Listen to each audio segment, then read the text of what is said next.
희망가병원에 근무하고 있는 김병엽입니다. 30년째 근무하고 있고요. 주로 각막하고 백내장 수술을 전공하고 있습니다.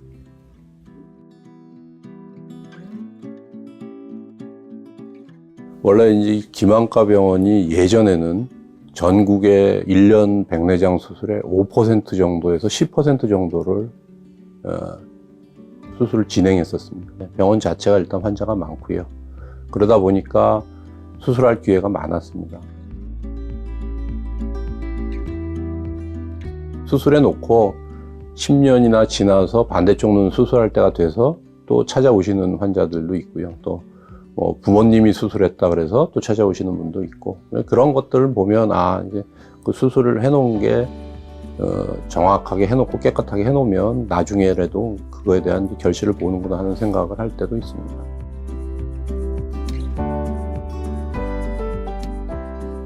그러니까 백내장을 이제 우리가 수술할 때 일반적으로 정해진 형태의 일반적인 백내장에서는 이제 우리가 알고 있는 방식으로 수술을 진행하면 됩니다. 근데 막상 수술장에 들어가서 심한 백내장을 만났을 때는 우리가 정해진 방법으로 수술을 진행하지 못할 때가 있거든요. 그때는 이제 응용을 해야 됩니다. 근데 응용을 하는 거는 그 순간순간이죠. 그래서 우리들끼리 모여서 이제 얘기할 때는 모든 수술도 그렇지만 순간적인 창의력이 필요하거나 응용력이 필요하다. 근데 이제 그 경험을 많이 하다 보니까 순간적으로 남들이 이제 간과했던 것들을 찾게 되고 해결하는 게 아닌가 싶습니다.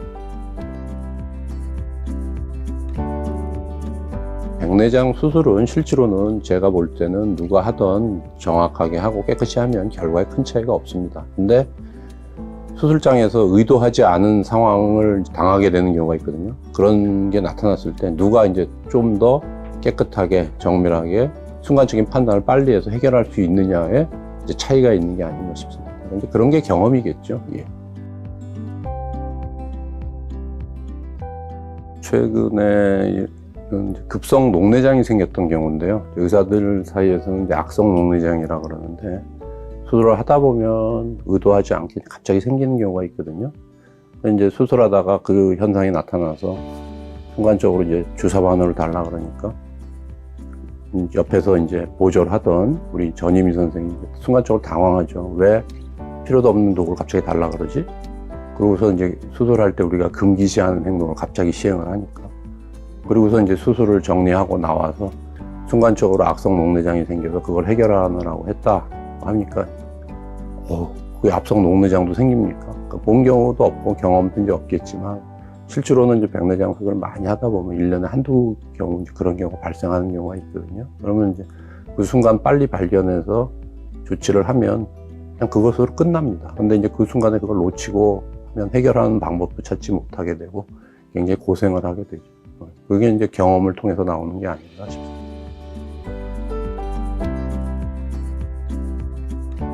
대개는 이제 수술하다 문제가 생기면 백내장 수술하는 사람이 해결 못해서 망막이라든가 다른 이제 그걸 전공한 선생님들이 도와주셔야 되는 경우가 생기게 되는데 개인이 하는 병원에서는 아무래도 이게 어렵거든요. 그래서 하는 경우고 백내장 때문에 오는 경우는 대개 수술 전에 검사하다가 이건 수술이 어렵겠다 그래서 전원되는 경우는 많지만 수술 중간에 오는 경우는 거의 없죠.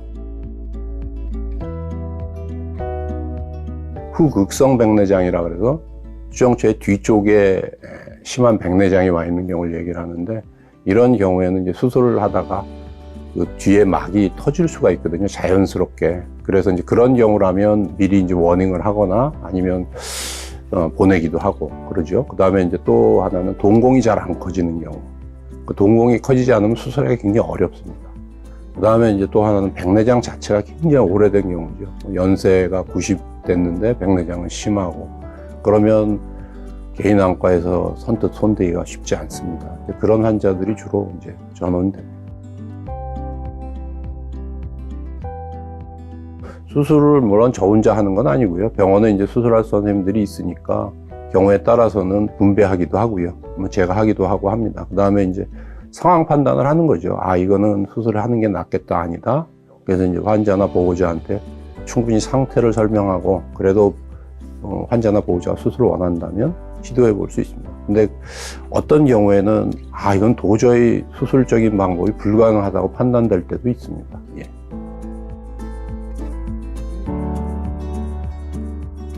VIP 신드롬이라고 이제 의사들이 얘기하는 경우가 있어요. 누가 이제 뭐 부탁을 해서 수술하게 되면 의사들도 사람이다 보니까 굉장히 이제 심리적으로 좀 위축이 되기도 하고 걱정이 되는 거죠. 그래서 이제 예전에 그런 수술들을 아무렇지도 않게 하니까 물어보더라고요. 아니, 그거 부담스럽지 않으세요? 왜 부담스럽지 않겠습니까? 부담스럽죠. 근데 제 신조가 그래요. 수술 들어가서 눈을 보는 순간 나는 눈과 싸우는 거지 사람과 싸우는 게 아니라고 생각을 하거든요. 눈만 보고 수술한다. 그 다음에 그 사람을 보기 시작하면 실제로 수술 못 합니다. 그러니까 왜냐하면 그 사람 생각하기 시작하면 손도 떨릴 수 있고, 그래서 이제 그렇죠. 우리 아버지 수술할 때도 눈만 보고 수술한다는 생각으로 들어가고 그렇습니다.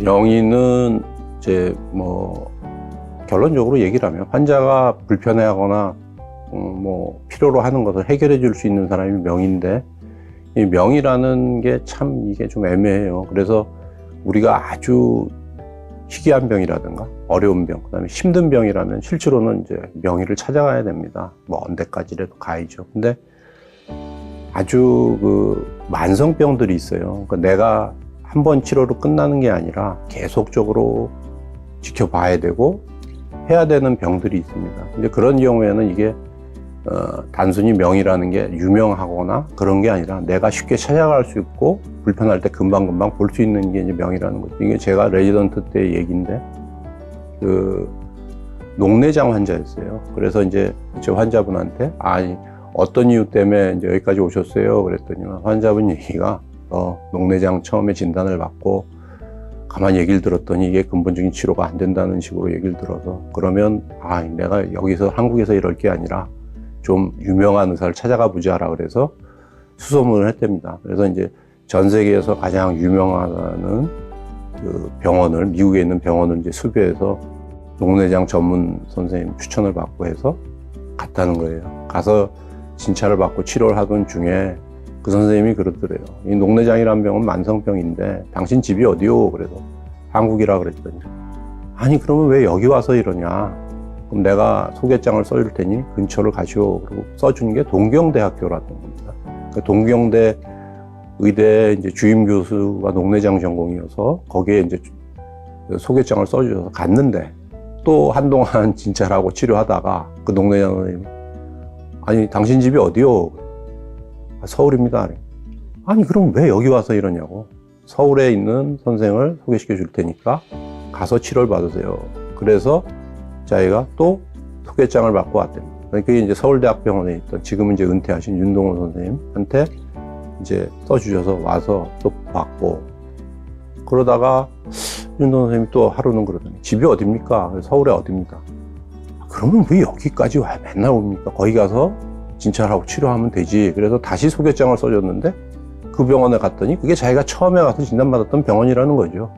결론적으로 만성병의 경우에는 명의가, 세계적인 명의가 내 주위에 내가 쉽게 찾아갈 수 있는 사람이지 저기 멀리 떨어져 있는 의사가 아니라는 겁니다. 그래서 저는 그때 그 얘기를 들으면 이 명의는 참 그 자기의 질환이라든가 상태에 따라 다르구나. 내가 꼭 멀리서 유명한 사람을 찾아가는 게 중요한 건 아니고 근처에서 내가 쉽게 찾을 수 있는 사람이 명의일 수도 있다.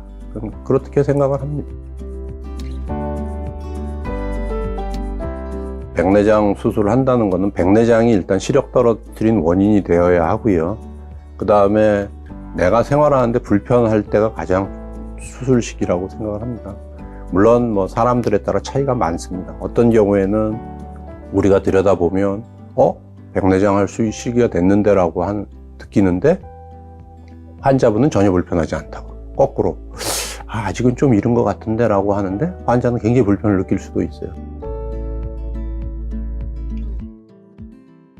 실제로는 이제 우리가 백내장 수술을 결정할 때는 두 가지를 봅니다. 하나는 백내장의 상태를 일단 따지고요. 두 번째는 환자가 얼마나 불편해 하는가.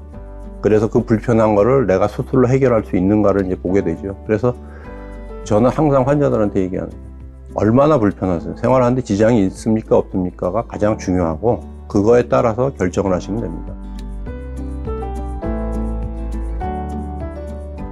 미국에서도 재미난 얘기가 있죠. 미국의 동부 쪽의 보스턴 쪽과 미국의 이제 이 캘리포니아 쪽은 차이가 있다 그래요. 그래서 캘리포니아 백내장, 이게 이제 무슨 얘기냐면 캘리포니아에서는 심한 백내장을 구경하기가 어렵답니다.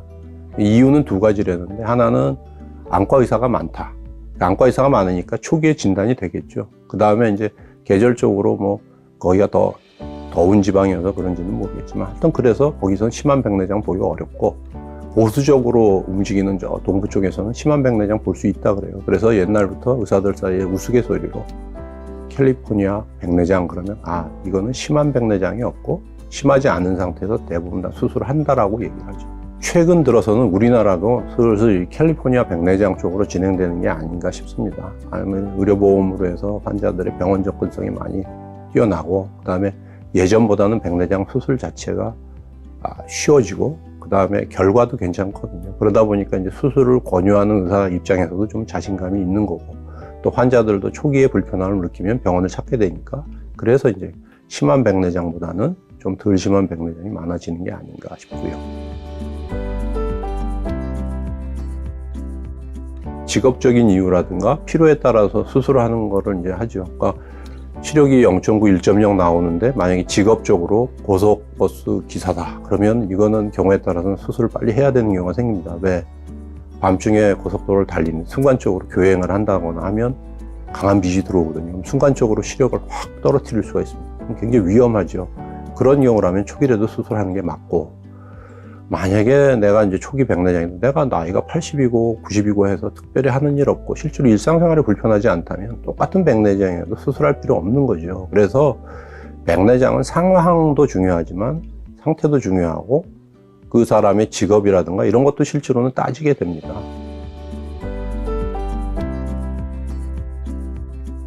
의사가 신이 아닙니다. 저는 신이 아니라고 생각하고 제가 할 수 있는 한도 내에서 움직이는 거거든요. 환자분이 불편한 것을 호소하고 오면 그게 백내장 때문인지 아닌지 일단은 구분하는 게 첫 번째 임무라고 생각을 하고요. 백내장이라면 이걸 어떻게 해결할 건가 이제 설명합니다. 근데 백내장이라는 질환은 노인성 질환입니다. 실제로 길 가는 사람 연세 드신 분 눈을 다 검사하면 100명 중에 한 90명 이상은 백내장을 가지고 있을 수 있습니다. 그러면 무서워할 필요 없는 병이죠. 자연스러운 현상이라고 일단 생각을 하시면 되고요. 그래서 이게 일반 암이라는 병하고는 다른 병이다라고 일단 생각하시고 저는 그래요. 백내장 보고 친구 같은 거라고 생각하세요. 그러다가 심해질 수도 있고 아닐 수도 있는데 그때 가서 불편해지면 그때 가서 결정하면 됩니다. 그러니까 너무 겁내하시지 말고 그러니까 일단은 병원 가서 진찰 받아 보시면 되고요. 그래서 수술하게 해야 된다 그러면 이제 그때 가서 고민하시면 돼요.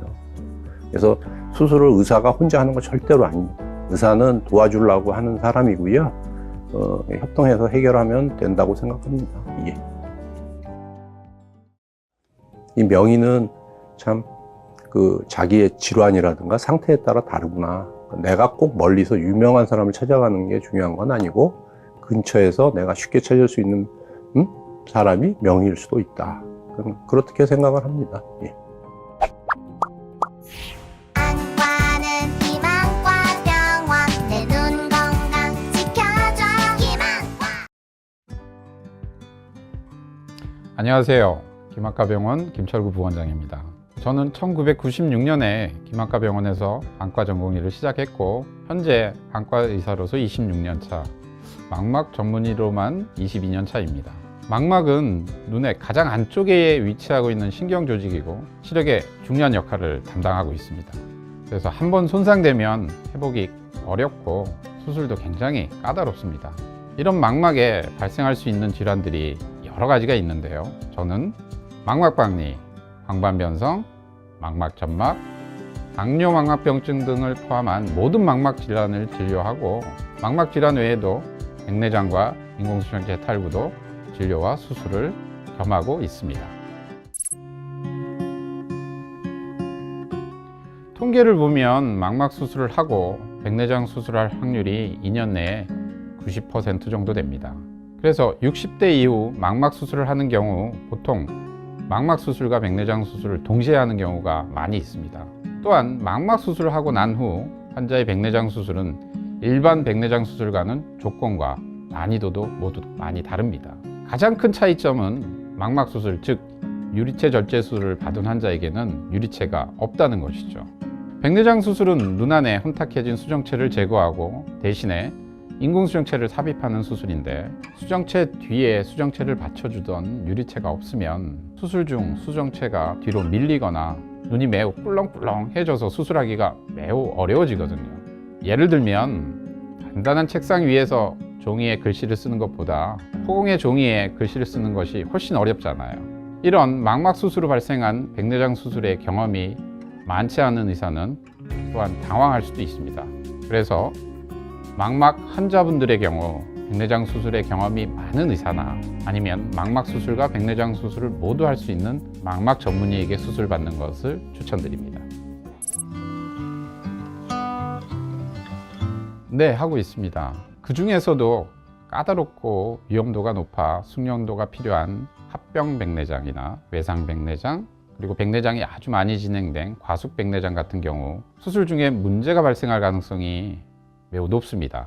예를 들면 수술 중 수정체 낭을 싸고 있는 막의 파열로 발생할 수 있는 훈낭 파열이나 수정체를 지지하고 있는 부분이 약화돼서 수정체가 빠지는 수정체 탈구 등, 이런 경우는 일반적인 백내장 수술이 아닌 망막 수술로 넘어가게 되는 경우가 참 많이 있습니다.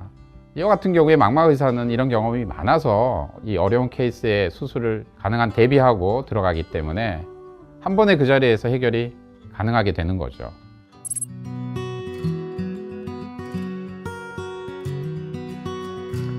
망막 전문의가 되고 나서 처음에는 아침 7시부터 저녁 7시까지 하루 종일 수술하는데 저는 크게 힘들게 느껴지지 않더라고요.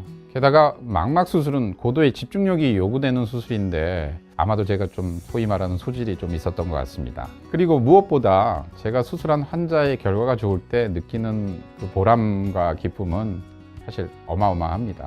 그런 것들이 원동력이 돼서 열심히 하다 보니까 어느새 수술을 많이 한 의사가 되어 있던 것 같습니다. 또 그러다 보니 자연스럽게 주변에서 알아주시고, 감사하게도 또 환자분들도 찾아주시고, 주변에 있는 동료 의사들도 저를 믿고 환자를 의뢰해주고 계십니다. 후배들도 좀 어려울 것 같은 케이스는 저에게 부탁하기도 합니다. 그리고 저희 김안과 병원에 있는 닥터스 한 라인이라고 해서 안과 의원에서 치료하기 어려운 환자를 의뢰받아 저희 병원에서 치료하는 협력 시스템이 있는데, 이를 통해서도 많은 의뢰가 들어옵니다. 한 번은 제주도에서 환자분이 오셨는데 제주도에 계신 어느 의사분이 저한테 의뢰를 하셨더라고요. 저와는 사실은 개인적으로 일면식도 없는 사이였는데 다행히 수술의 결과가 나쁘지 않아서였는지 그 후로 해결이 안 되는 어려운 케이스는 저에게만 보내고 계십니다. 아무래도 많은 수술의 경험이 있다 보니 수술 성공률은 높은 것 같습니다. 물론 항상 좋은 결과를 낼 수는 없죠. 하지만 치료의 결과를 최대한 좋게 만들 수 있도록 최선을 다하는 게 저의 일입니다. 먼저 수술 시간을 단축할 수 있게 됩니다. 대부분의 수술은 길어질수록 환자에게는 좋지 않거든요. 부작용의 위험도 커지고 또한 수술 후 회복도 느려질 수 있습니다. 두 번째로는 경험에서 오는 판단력이 높아지죠. 예를 들어 망막 점막 수술을 할 때 망막 앞에 있는 막을 벗겨내야 하는데 망막에 손상 없이 벗겨내야 합니다. 그러려면 가장 유착이 작은 부분을 찾아서 가능한 한 번에 벗겨내는 것이 중요합니다. 그리고 무조건 많이 벗긴다고 좋은 것도 아니고요. 또 반대로 너무 적게 벗겨내도 수술의 효과가 떨어지고 재발의 가능성도 높아지게 됩니다.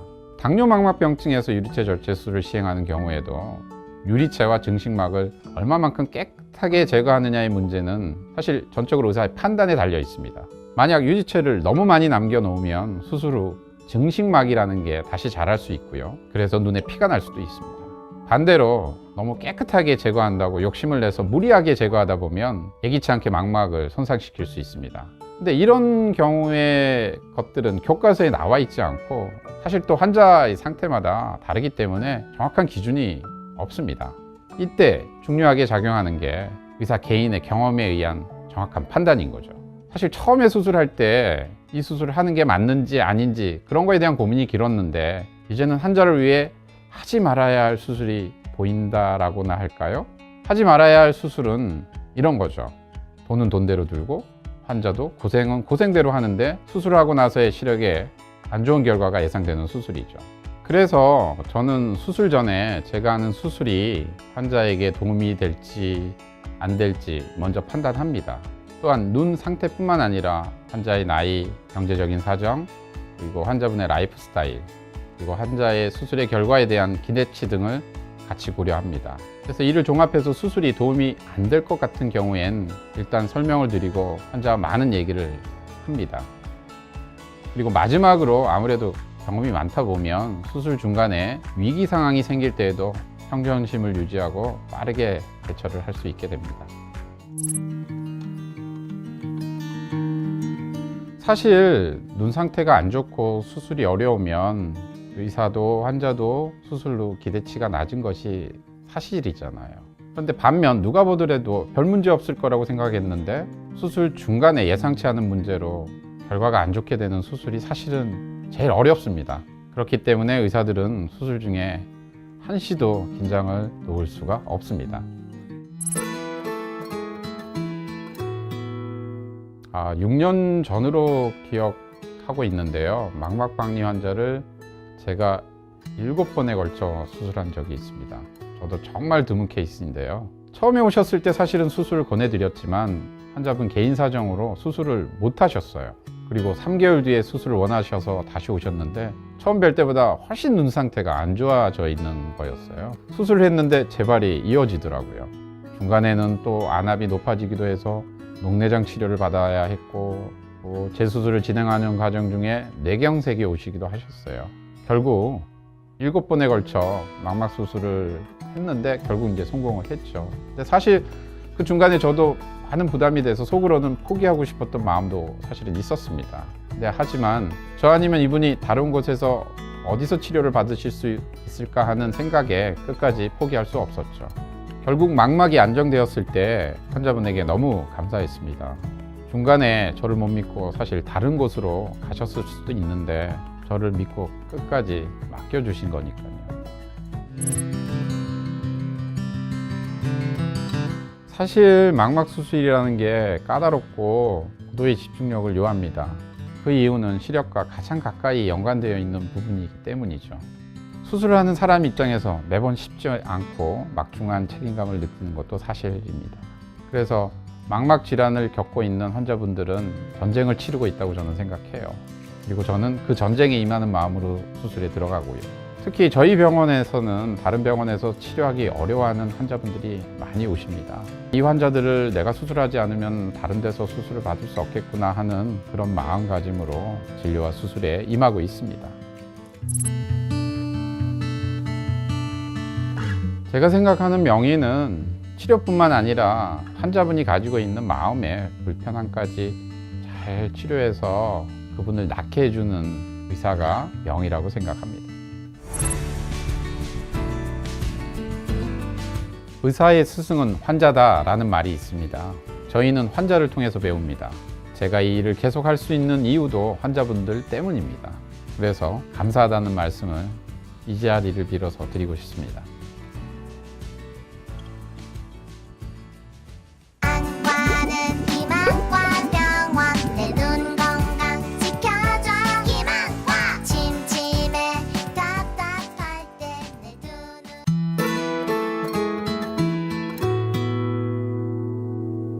네, 안녕하세요. 김안과병원의 차홍원입니다. 벌써 안과 의사가 된 지 40여 년 돼 가는데요. 저는 눈의 앞쪽 전완불화에서 각막, 라직 수술 같은 굴절 수술, 백내장 또는 오타모반 수술 등을 전문으로 하고 있습니다.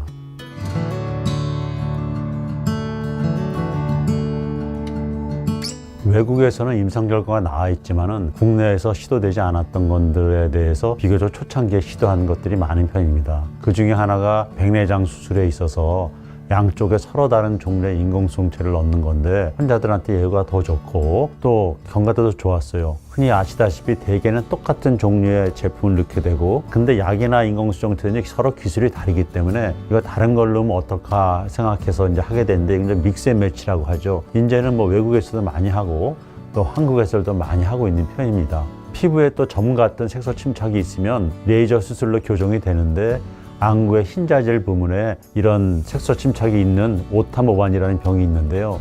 그전에는 이런 치료법이 없어서 환자분들이 대인관계라든가 정신적으로 괴로운 분들이 많이 있었는데 그래서 이거를 레이저라든가 뭐 수술을 치료하는 걸 해서 발표를 했는데 보니까 아무도 발표한 사람이 없었더라고요. 그래서 세계 최초로 발표하게 된 그런 기록을 가지게 되었습니다. 그래서 최근에는 이제 외국에서 일부러 방문해서 이걸 치료받고자 하는 환자들도 있습니다. 처음에는 제가 환부를 띄어서 뒤집는 방법으로 수술했었는데 시간이 오래 걸렸어요. 그래서 요새는 색소가 있는 부분을 긁어내거나 또는 레이저로 하는 방법을 이제 시도하고 있습니다. 레이저 각막 굴절 수술에서 마이토마이신이라 그래서 일종의 항암제를 많이 쓰게 되는데 사용거를 처음 만들기도 했었어요. 또 각막 이식을 할 때도 전에는 각막 이식을 몽땅 다 했는데 요새는 각막 내피만 하는 수술 방법이 생겼는데 그 역시 제가 좀 초창기에 했었던 그룹에 속합니다. 또 최근 들어서는 백내장을 또 레이저 수술로 하게 됐는데 비교적 초창기에 시작했다고 말씀드릴 수 있는데요. 그렇다고 해서 제가 뭐 최초라든가 최고의 항상 이렇게 의미를 부여하는 성격은 아닌데 어쨌든 간에 이렇게 남들이 하지 않던 것을 어떻게 우리나라에서 좀 해서 모든 사람이 좀 잘 쓰게 되고 부담 없이 쓸 수 있게 되지 않을까 그런 시도를 먼저 하는 저 그룹에 속했다고 할 수 있고 저만 뭐 그런 건 아니고 그렇게 하시는 분들도 꽤 있습니다. 그래서 그분들과 같이 또 이렇게 협력해서 했다는 것을 이제 행복하게 생각하고 있습니다.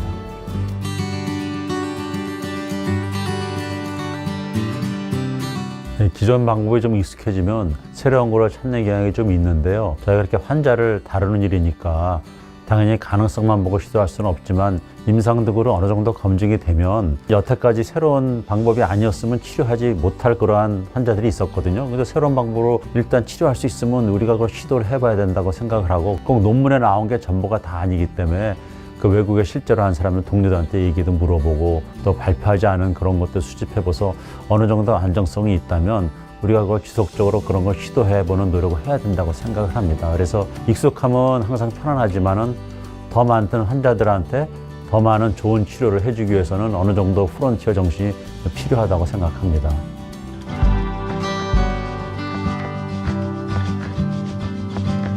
새로운 치료법이 나오면은 환자분들이 어떻게 아시는지 먼저 아셔서 이게 마지막 기회 아닙니까? 좀 저 이거 해보고 싶다 그렇게 하시는 분들도 있고요. 우리나라 분들이 대부분은 또 새로운 치료법에 큰 거부감이 없어요. 그래서 저도 또 임상적으로 어느 정도 안정이 됐다고 생각이 되면 이제 그걸 하는데 다초점 렌즈도 처음에 뭐 눈부심이 심하다 이런 얘기가 많이 있었는데 환자분들이 실제로 자기가 가장 불편해하는 이 가까운 게 보이니까 만족도가 높았었고요. 엑시모 레이저 수술도 사실 무지 아픕니다. 뭐 눈물 흘리고 뭐 한 달 이상 걸리고 초창기에 그랬는데 그럼에도 불구하고 보도 증상이 나아지니까 여기가 만족도가 높았었습니다. 그래서 우리가 환자가 원하는 것에 대해서 충분히 대화를 하고 그렇게 하면은 환자분들이 대개는 여태까지 없었던 치료법에서 새로운 거를 하고 싶어 하고 많이 그래서 저희가 또 그걸 많이 만족을 드리는 편입니다.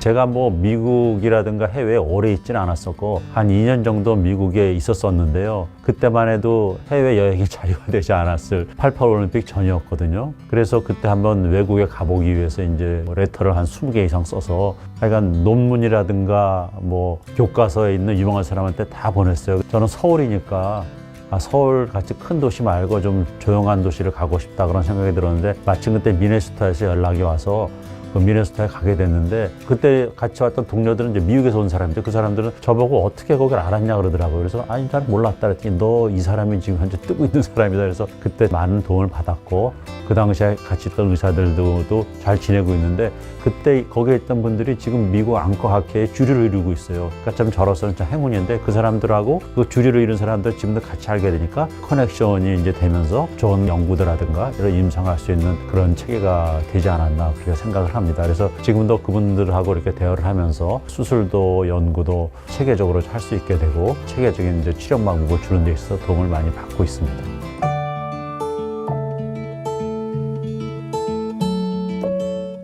인공각막은 새로운 물질로 각막을 만들었기 때문에 계속 테스트를 하면서 들여다보고 있습니다. 현재는 식약처 허가를 받아서 임상 테스트 허가가 났기 때문에 임상 단계에 있는데요. 그러나 아직도 여러 단계가 남아 있었고 결국 지금 그 중에 첫 단추만 꼈다고 생각하는 중입니다. 사실 저는 연구를 하기보다는 이제 환자를 치료하는 데 있어서 좀 더 좋은 방식을 찾고자 이제 적응해보는 과정이라고 생각합니다. 환자를 직접 대면하고 더 나은 치료법으로 드리는 것에 대해서 더 큰 보람을 느낀다고 생각합니다.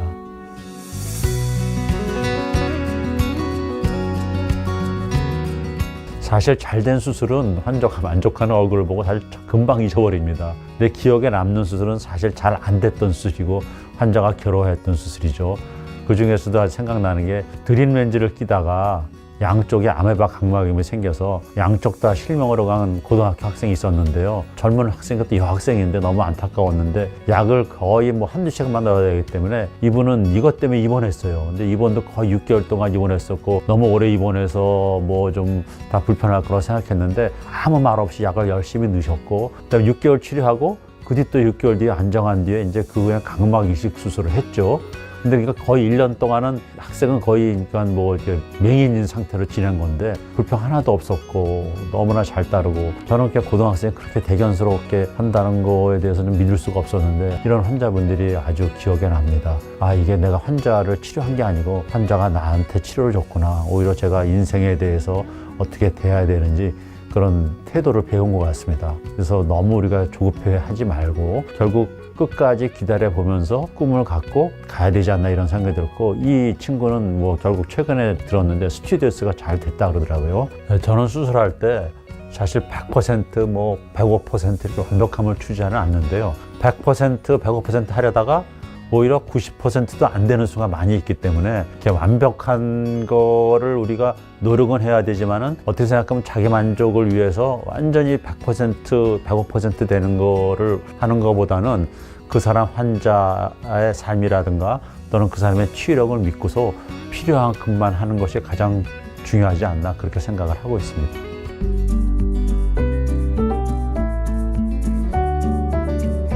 제가 MBTI를 해보긴 했는데 잊어버렸어요. 제가 어떤 성향인지. 근데 사실 제가 이렇게 계획을 잘 세우는 편은 아니고 큰 계획을 세우지만 나머지는 그냥 그때그때 좀 알아서 하는 거기 때문에 하나 예를 들면 다른 얘기인데 제가 눈물이 좀 많아요. 그래서 같이 영화를 보더라도 집사람 안 오는데 저만 울고 그런 얘기가 많은데 비행기 속에서 영화를 보는데 너무 울어갖고 그 스튜디오스 분이 오셔갖고 괜찮냐고 물어본 적이 있었는데 그때 그 영화가 내 머릿속의 지우개라는 영화거든요. 감정이 풍부한 게 제 생각엔 나쁜 것 같지도 않고 눈물이 많이 나면 건조증도 없어지니까 본업할 때는 우리가 정신을 차려서 하지만 그렇지 않을 때는 좀 더 여유 있게 지내려고 노력하고 있습니다.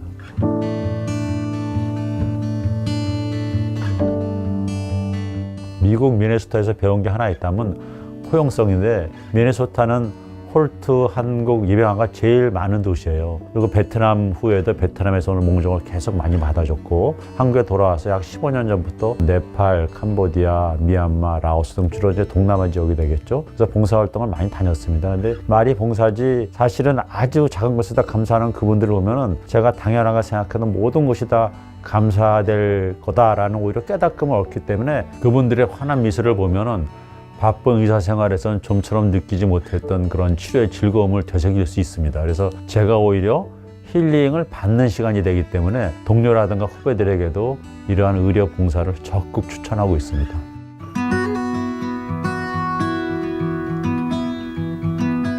기만과 병원으로 와서 일주일에 두 번씩 이제 진료를 보는데 주변에서는 그럼 남는 시간에 뭐 하냐 이렇게 물어보는 사람들이 많아요. 지금 의사로서 길을 이제 꾸준히 걷고 있지만 또 자연으로서 또 즐겁게 재밌게 지내는 것이 큰 인생에서 보람이 아닐까 생각을 하고 그래서 기만과 병원에 온 것도 인연이라 생각합니다. 제가 잘할 수 있는 분야인 각막 이식 수술이라든가 오타 모반 수술 또는 레이저 백내장 수술 등으로 기만과 병원을 찾는 환자들에게 도움을 주셨으면 하는 것이 저의 작은 소망입니다.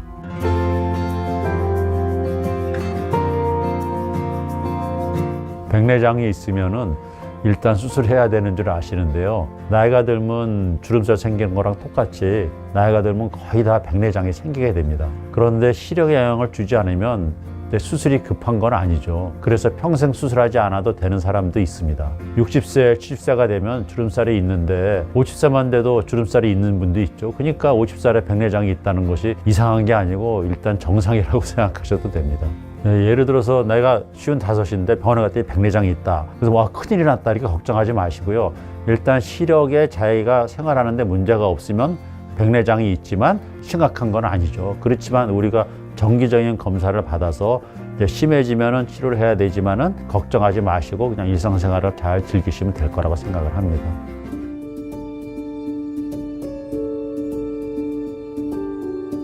글쎄요. 그 흔히 생각하는 명의와는 제가 생각하는 명의는 좀 다른데요. 우리가 흔히 명의하면 새로운 치료법을 고안했거나 그래서 이제 인류의 건강에 지대한 영향을 줬거나 가장 최고점을 우리가 생각하잖아요. 근데 저는 좀 출발선이 중요하다고 생각합니다. 그래서 모든 직업이 그렇지만은 의사는 특히 기본적으로 이제 실력은 갖춰야 되는 거고 거기에다가 그 환자의 고통에 자기가 공감하면서 측은지심을 갖고 얼마나 그 사람들한테 진짜 도움을 줄 수 있을까 그러한 걸 갖춘 의사가 충분히 명의가 아닐까 그렇게 생각을 합니다.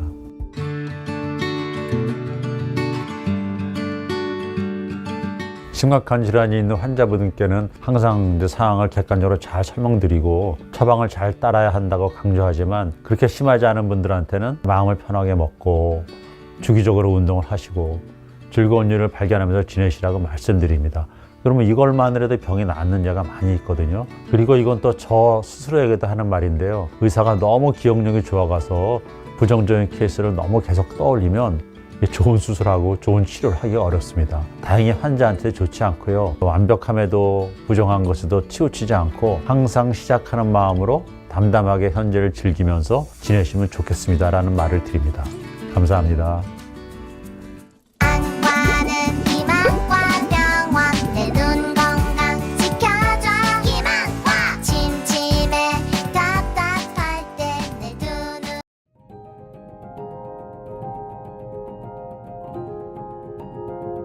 좀 남들이 안 하는 분야를 해야 되겠다. 그래서 남들이 안 하는 분야를 좀 열심히 하다 보면 제가 이 분야를 조금 더 개척을 할 수 있겠다. 안녕하십니까? 저는 김안과병원에서 성형외과 분야를 맡고 있는 장재호입니다. 현재 김안과병원 원장을 역임하고 있습니다. 성형외과 분야는 그러니까 눈꺼풀부터 시작해서 눈물 내려가는 길, 눈 주위뼈 주변에 있는 눈 근육부터 시작해서 눈 주변의 조직, 눈물샘 등의 종양이 생긴다든지 아니면 갑상선 질환으로 인해서 눈이 돌출이 된다든지 그다음 눈 주변에 혹이 생겨서 수술을 해야 된다든지 아니면 염증이 생겨서 눈이 많이 붓는다든지 이런 분야를 총괄해서 수술을 하거나 약물 치료를 하는 분야라고 생각을 하시면 될 것 같아요.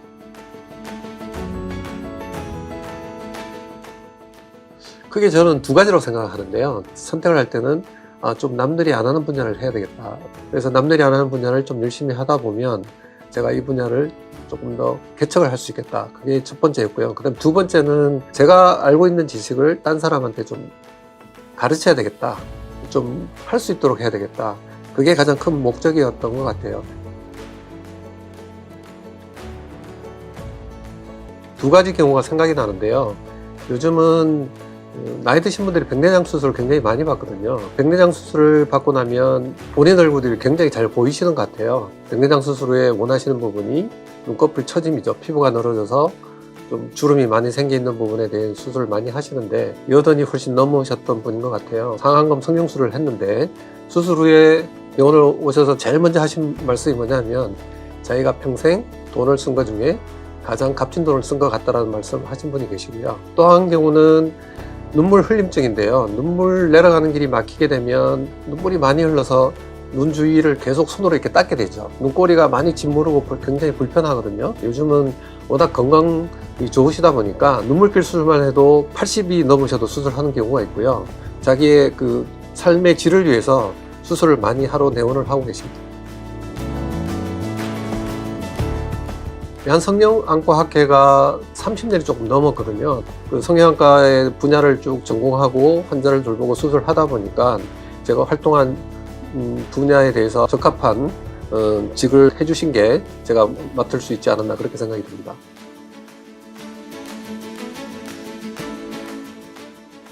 처음에 말씀드린 것처럼 성형외과 분야가 여러 분야의 수술을 하는데 성형외과를 일반 국민들에 알리는 데 가장 큰 기여를 했다는 생각이 들고요.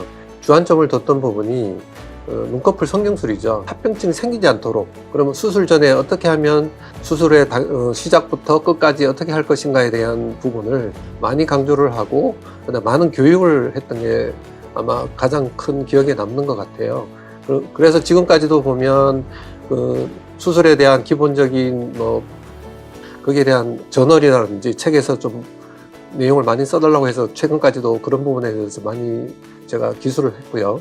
눈물길 수술이 예전과 지금이 많이 달라져 있는데 눈 아래쪽이죠. 눈 아래쪽 부분에 요 눈물샘이 있는 위치에 피부를 절개를 하고 겉에서 수술을 많이 했었는데 코 내시경을 이용해서 코 안쪽에서 수술을 함으로 인해서 외부에 흉터가 생기지 않고 수술 결과는 거의 차이가 없도록, 이 수술 방법이 결국은 시간이 지나면서 결과도 차이가 없고 그다음 수술의 환자의 만족도도 훨씬 높기 때문에 이제는 피부를 통해서 수술하는 경우는 거의 없다고 보시면 될 것 같고요. 미국에서는 수술을 하러 갔더니 피부를 절개를 해서 해야 된다는데 어떻게 하시냐, 우리나라는 그렇게 하지 않습니다라고 얘기하면 미국과 많이 다르다는 걸 좀 많이 느끼고 우리나라에 수술을 하고 가시는 분들이 많이 계세요.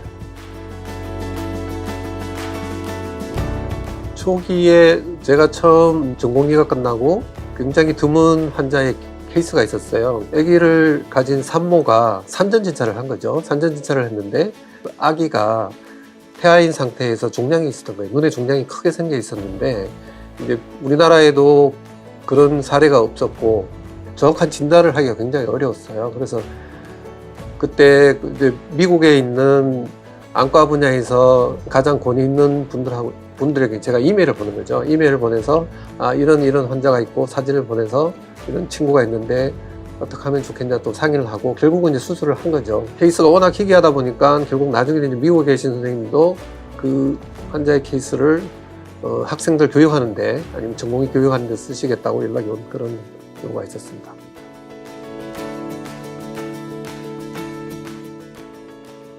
김안과 병원의 성형외과 센터가 2001년에 설립이 됐는데요. 김안과 병원의 첫 번째 성형외과 설립을 하신 분은 전임 원장이신 김성주 원장님이신데 김성주 원장님이 설립을 하시고 그 다음에 제가 몇 년 뒤에 합류를 하게 됐거든요. 근데 김안과 병원의 성형외과 센터는 성형외과 전문의만 6명이 근무를 하고 있어요. 아마 전국의 어느 병원과 비교를 해도 이만큼 많은 수를 보유한 병원은 없을 거라고 생각이 들고요. 코 내시경을 이용해서 눈물길을 수술하는 경우는 아마 이 병원만큼 전국에서 많은 수술을 한 경우가 없을 뿐만 아니라 이렇게 많은 환자를 보는 병원도 없을 거라고 자부심을 갖고 있고요. 두 번째 말씀드리는 거는 눈꺼풀 수술이죠. 눈꺼풀 수술 역시도 아마 많은 전문의가 있기 때문에 여러 가지 다양한 임상 수술 경험이 있기 때문에 다른 병원은 비교를 할 수 없을 정도로 많다라고 자부심을 가질 수가 있습니다. 많은 외국의 의사분들이 저희 병원을 방문을 많이 하셨는데요. 물론 싱가포르나 캄보디아, 베트남, 동남아시아는 물론이고 이제 미국뿐만 아니고 프랑스도 마찬가지인데요. 그분들이 우리나라를 찾아서 저희 병원에 와서 연수를 받고 가시는 가장 큰 목적이라고 하면 아시아인의 그 눈성형 수술은 서양인의 눈성형 수술은 굉장히 다릅니다. 다른데 저희 병원이 많은 임상 경험과 사례들이 많기 때문에 그분들이 저희 병원에 와서 연수를 받고 외국인으로서 아시아인에 대한 수술을 하는데 많은 정보를 얻을 수가 있기 때문에 많이들 저희 병원을 다녀가서 지금 현재로도 활발하게 활동을 하고 있는 걸로 알고 있습니다. 제가 가장 많은 경험을 가졌던 분야는 안검하수 수술이고요. 수술 자체가 굉장히 까다로운 수술입니다. 그래서 이게 저희가 보통 성형외과에서는 미완의 예술이다 이렇게 얘기를 하는데요. 그 수술을 했을 때 수술의 결과가 좋으면 관계가 없지만 합병증이 발생했을 때 믿고 보낼 수 있는 의사 중에 한 명이 됐다는 것에 대한 또 자부심을 갖고 있습니다.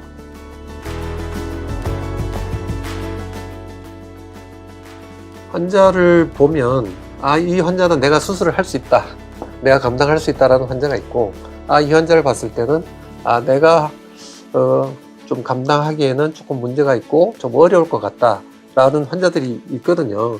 저 역시도 그런 환자가 전혀 없다고 말씀을 드릴 수는 없는데 선생님들이 보실 때 이 환자는 기만과에 있는 장기호 선생님한테 보내는 게 좋겠다라고 판단이 들면 그런 환자는 저한테 보내는 거죠.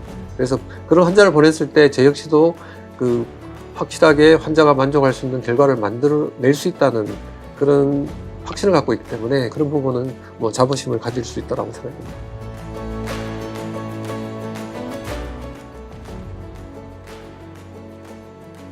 대한 성형외과 학회장을 할 때 창립 30주년 행사를 했어요. 다른 안과 분야에 비하면 설립 기간이 좀 짧다라고 느끼지만 그 30년 동안에 성형외과 분야가 굉장히 많은 발전을 했거든요. 김학과 병원 역시도 제가 초기에 왔을 때보다는 병원의 모든 시설은 물론이고요. 그 다음에 인적 자원이라든지 진료와 수술을 하는데 모든 여건을 한 단계 이렇게 좀 업그레이드 한다 그러죠. 우리가 살다 보면 인생도 한 단계 점프를 할 때가 있는데 병원 역시도 하나의 점프를 할 수 있는 그런 업그레이드 하는 데에 조금이라도 노력을 좀 해야 되겠다는 생각이 많았고요. 그러다 보니까 제가 와 있는 동안에 김학과 병원 역시 JCI라는 미국의 그 병원 인증 프로그램이 있어요. 지금은 국내에도 똑같은 그런 프로그램이 생겨서 지금 모든 병원 인증을 받아야 하는 게 당연하다고 생각을 하는데 국제 인증뿐만 아니라 국내에 이제 병원 인증도 받아야 하고 또 그런 분야에 조금이라도 초석을 다지는데 제가 노력을 했다는 데 좀 자부심을 갖고 있고요. 저희 병원은 1년에 SCI 논문이 많게는 50편 가까이 30편에서 50편 가까이 이렇게 논문을 쓰고 있습니다. 그래서 그 학술 분야 역시 저희 병원이 많은 노력을 했기 때문에 이런 부분에 대해서 역시 노력을 했고 또 같이 선생님들의 적극적인 지원을 하는데 이제 여러 선생님들과 같이 힘을 모았다는데 가장 큰 보람을 느끼고 있습니다. 내가 모르는 부분은 물어라.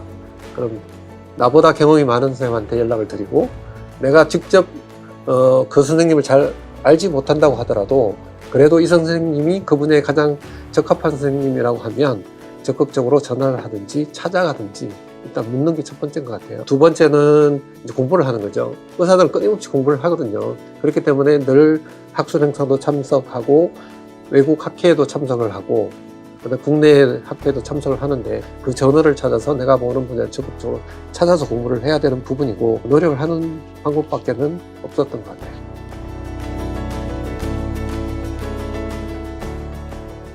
성형외과는 처음에 말씀드린 것처럼 눈꺼풀 수술도 있고 눈 주위 뼈가 골절이 돼서 수술을 하는 경우도 있고 눈물길이 막혀서 눈물이 계속 흘러서 불편해 하시는 분들도 계시고 그 다음에 눈 주변에 이제 종양이 생기거나 아니면 갑상선 질환이 있어서 고생을 하시는 분도 계시거든요.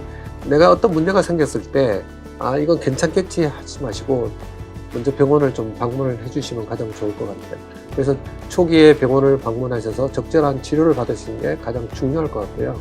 그 다음에 질환이 아닌 부분, 조금 더 외모라든지 생활의 질을 향상시키기 위해서 수술을 원하시는 분들은 내가 필요하다고 하면 병원에 오셔서 적극적으로 상의를 하시고 수술을 받으시는 게 좋을 것 같습니다.